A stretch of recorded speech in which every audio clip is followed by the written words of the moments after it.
कितने आदमी थे रे कालिया। तो कालिया बोलते हुजूर एक आदमी था का क्या नाम था का ईरान का प्रतिरक्षा मंत्री। ভাই ডায়লগ দেখেন দেখেন আমি মাঝে মাঝে হয় কি যে আমার মধ্যে একটা ফিল কাজ করে, ভাইব কাজ করে, রক্তের মধ্যে একটা কাঁপুনি ওঠে যখন এরকম ফিল্মি ডায়লগ শুনি। ডায়লগটা দেখেন, আমরা এমন যন্ত্রণাদায়ক বাটাম দেব তোমরা করুণা ভিক্ষা করবা। আর এই যুদ্ধ শেষ হবে কবে, কিভাবে, কতদিন চলবে, হাম সোচ লেঙ্গে আপ নেই, অর্থাৎ এটা আমরা ডিসিশন নিব, তোমরা না। আসসালামু আলাইকুম, সবাই কেমন আছেন? আশা করি ভালো আছেন। আপনারা সবাই ভিডিওর শুরুতে ভিডিওর কিছু অংশ বিশেষ দেখে বুঝতে পেরেছেন ভিডিওটা কতটা গুরুত্বপূর্ণ। তাই আর বেশি কথা না বাড়িয়ে চলুন আমরা মূল আলোচনায় চলে যাচ্ছি। তার আগে সবাইকে রিকোয়েস্ট করব, যারা আমাদের চ্যানেলে নতুন আছেন প্লিজ সবাই সাবস্ক্রাইব করে সাথে থাকুন। চলুন ভিডিওটা দেখি। कितने आदमी थे रे कालिया। तो कालिया बोलते हुजूर एक आदमी था का क्या नाम था का ईरान का प्रतिरक्षा मंत्री। ভাই ডায়লগ দেখেন দেখেন আমি মাঝে মাঝে হয় কি যে আমার মধ্যে একটা ফিল কাজ করে, ভাইব কাজ করে, রক্তের মধ্যে একটা কাঁপুনি ওঠে যখন এরকম ফিল্মি ডায়লগ শুনি। ডায়লগটা দেখেন, আমরা এমন যন্ত্রণাদায়ক বাটাম দেব তোমরা করুণা ভিক্ষা করবা। আর এই যুদ্ধ শেষ হবে কবে, কিভাবে, কতদিন চলবে, হাম সোচ লেঙ্গে আপ নেই, অর্থাৎ এটা আমরা ডিসিশন নিব, তোমরা না। তোমরা যুদ্ধ শুরু করছো। আমি একটা কথা বলি, যারা মনে করতেছেন যে এখানে খুব সহজে মানে ইরান পোতাই যাবে, এখানে দুইটা পারসেপশন আমার মধ্যে কাজ করছে। ইরানের যিনি প্রধান আছেন তিনি মারা যাবার পর স্বাভাবিকভাবে একদল গুটিবাজ এগুলা ছাড়া, কীট পতঙ্গ আছে না, থাকে না পোকামাকড়, ওইগুলা ছাড়া যারা দেশপ্রেমের জনগণ তারা কিন্তু এটাকে মানতে পারে নাই। আর যারা ফোর্সগুলো আছে সর্বোচ্চ লেভেলে কাজ করে যাচ্ছে, মানে ওনার অনুপস্থিতিতে ইরান শক্তিশালী হয়ে উঠেছে। ওনার মৃত্যুকে আল্লাহ কবুল করুক, এই মৃত্যুর মাধ্যমে যেন ফতে নিয়ে আসে সেটা আমি চাই। তবে দুইটা ইস্যু এখন সামনে আমার কাছে, পারসেপশন, আমার ব্যক্তিগত বিশ্লেষণ।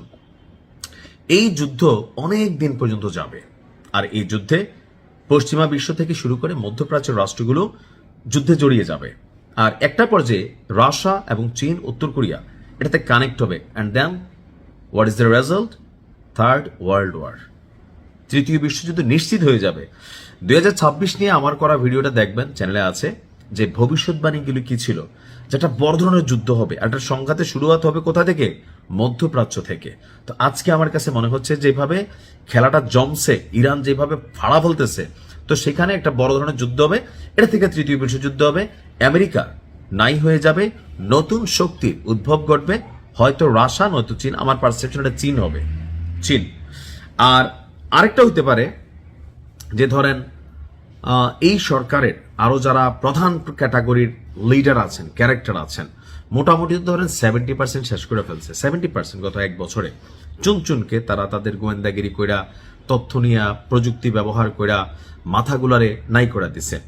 তো আগামী হয়তো 2-4-6 মাসের মধ্যে আবার এমনও হইতে পারে, লেবাননের কথা নিশ্চয়ই খেয়াল আছে, যখন অভিযান চালাইলো একজন মারা গেলেন, আরেকজন দায়িত্বে আসেন, তারেও ভাই নাই করে দিল, পরে আরেকজন আসলেন, তারেও নাই করে দিল।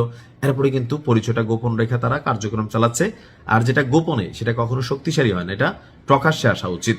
তো সেখান থেকে ইরানের যারা মাথা আছেন এগুলো যদি টার্গেট করে আবার কোন রকম ঘটনা ঘটায়, তাহলে নেতৃত্ব শূন্যতায় পড়বে ইরান, এবং কি ইরানের পরিণতি ইরাক, আফগানিস্তান, গাজা এর চেয়ে ভালো কিছু হবে না।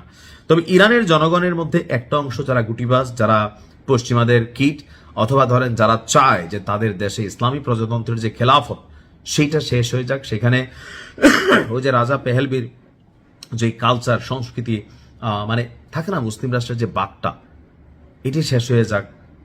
মানে ট্রাম্পের একটা বক্তব্য আমি শুনছিলাম গতকালকে, যারা ইরানকে নতুন নেতৃত্ব দিবে তারা নাকি অলরেডি তার সাথে কথা বলছে। তো কথা বলার পরে কি হয়েছে? কথা বলার পরে ট্রাম্প বলছে ভাইবা দেখবে যেন তারা যুদ্ধটা বন্ধ করে। তো এই টাইপের অনেক বক্তব্য আমি শুনছি। এটা থেকে এটাও হতে পারে অল্পতে যুদ্ধটা বন্ধ হয়ে যেতে পারে। আরেকটা হতে পারে যে ইরান লম্বা সময় লড়াই করবে। আপনার বুঝতে হবে, নিজস্ব শক্ত কোনো ফোর্স না থাকা সত্ত্বেও ওই যে ওইখানের যারা বীররা আছেন তারা যেই পরিমাণ লড়াই চালিয়ে গেছেন 2 বছর কোন রকম সাহায্য সহযোগিতা ছাড়া, আর এদের যারা বস তারা কতদিন লড়াই করতে পারবে? এই জন্য ইরানের প্রতিরক্ষা মন্ত্রী তিনি ঘোষণা দিয়েছেন যে কঠিন যন্ত্রণাদায়ক খেলা হবে তোমাদের সাথে, আর আমরা সিদ্ধান্ত নিব এই যুদ্ধ কখন বন্ধ হবে। ভালো থাকুন, আসসালামু আলাইকুম। যে আপনার নির্বাচনের ঠিক আগ মুহূর্তে আমাদের পররাষ্ট্র উপদেষ্টা তৌহিদ সাহেব তিনি একটা বক্তব্য দিয়েছিলেন যে আমাদের অনেক উপদেষ্টারা বা তাদের সহকারীরা কূটনৈতিক পাসপোর্ট জমা দিয়েছে, এমনকি নির্বাচনের ঠিক পরপরই তারা বাংলাদেশ ছেড়ে পালিয়ে যাবে বা চলে যাবে। এখন সরকার গঠন তো হইল না, এই সরকারটা তো এখন স্টেবল, তাই না? এখনো তারা এক্সিস্ট করে। সরকার গঠন হবে, শপথ হবে, তারপরে এই সরকারের সাথে যারা সংশ্লিষ্ট, যাদের মনে ভয় নাই, দুর্নীতি করে নাই, চিটিং করে নাই, বাটপাড়ি করে নাই, স্বজনপ্রীতি করে নাই, তারা সুন্দরভাবে 18 মাস ভালো হোক খারাপ হোক যতটুকু তারা দায়িত্ব পালন করেছিল তারা সুন্দরভাবে বাংলাদেশ থেকে বিদায় নিবে। কিন্তু ঘটা শুরু হয়েছে ভিন্ন ঘটনা, অর্থাৎ তৎকালীন সময় পররাষ্ট্র উপদেষ্টা তৌহিদ তিনি যে বক্তব্যগুলি দিয়েছিলেন সেটার প্রথম জায়গাতে আমরা যার নাম পাইলাম প্রধান উপদেষ্টা বিশেষ সহকারী, অর্থাৎ ডক্টর ইউনূসের বিশেষ সহকারী ফয়েজ আহমেদ তৈয়ব, তিনি দেশ ছেড়ে ভাইগা চলে গেলেন নীরবে। ডাক, টেলিযোগাযোগ এবং তথ্য প্রযুক্তি মন্ত্রণালয়ের দায়িত্বপ্রাপ্ত অন্তর্বর্তীকালীন সরকারের প্রধান উপদেষ্টার বিশেষ সহকারী, খুবই গুরুত্বপূর্ণ বেশ কিছু সেক্টর তিনি আসলে হোল্ড করেছিলেন। এখন সূত্র বলছে সকাল 10টার দিকে, আজকে শনিবার সকাল 10টার দিকে জার্মানির উদ্দেশ্যে ঢাকা ত্যাগ করে ফেলেছেন। আপনার বিমানবন্দর সূত্র থেকে জানা গেছে তিনি এমিরেট এয়ারলাইন্সের ফ্লাইট EK583 এই বিমানযোগে হযরত শাহজালাল বিমানবন্দর থেকে আপনার রওনা হয়েছেন। তার সফরের উদ্দেশ্য আনুষ্ঠানিকভাবে প্রকাশ করা হয়নি, জানিয়ে মানুষের মধ্যে সন্দেহ তৈরি হয়েছে প্রধান উপদেষ্টার বিশেষ সহকারী কেন নীরবে দেশ ছেড়ে চলে গেলেন, কেন এটার কাজ সম্পর্কে কোনো ব্যাখ্যা বা তথ্য আমাদের কাছে আসলো না।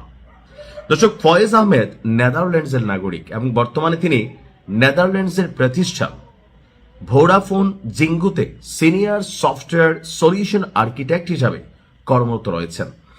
তো ওই যে অভিযোগ ছিল যে এই অন্তর্বর্তী সরকারটাই যারা চালাইছে তারা বিদেশি নাগরিকদের দিয়া এই রাষ্ট্রের মেরামত করতে চাইছে, সংস্কার করতে চাইছে।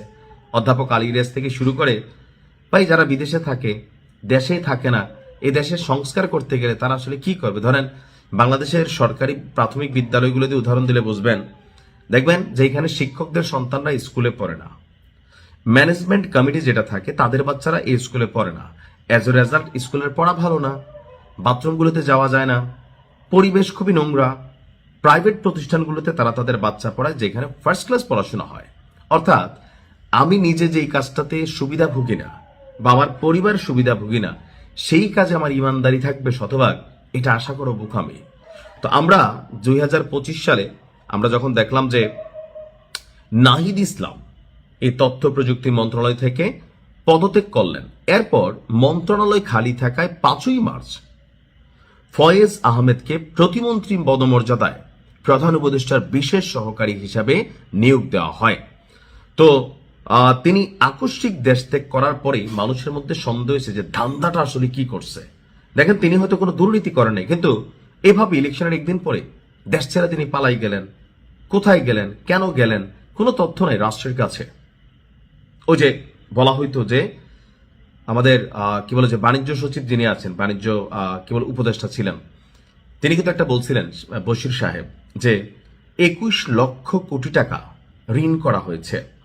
এই টোটাল টাকা কি রাষ্ট্রের কল্যাণে গেছে নাকি আসলে এরকম কোন উপদেষ্টাদের পকেটে আছে যে ডরে ভয়ে আগের থেকে লাল পাসপোর্ট জমা দিয়া ওই কূটনৈতিক পাসপোর্ট ফালাইয়া দেশি পাসপোর্ট দিয়ে দেশ ত্যাগের পরিকল্পনা ছিল? এটাই আসলে প্রমাণিত হইল।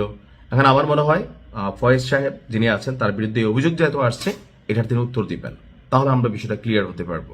আসসালামু আলাইকুম।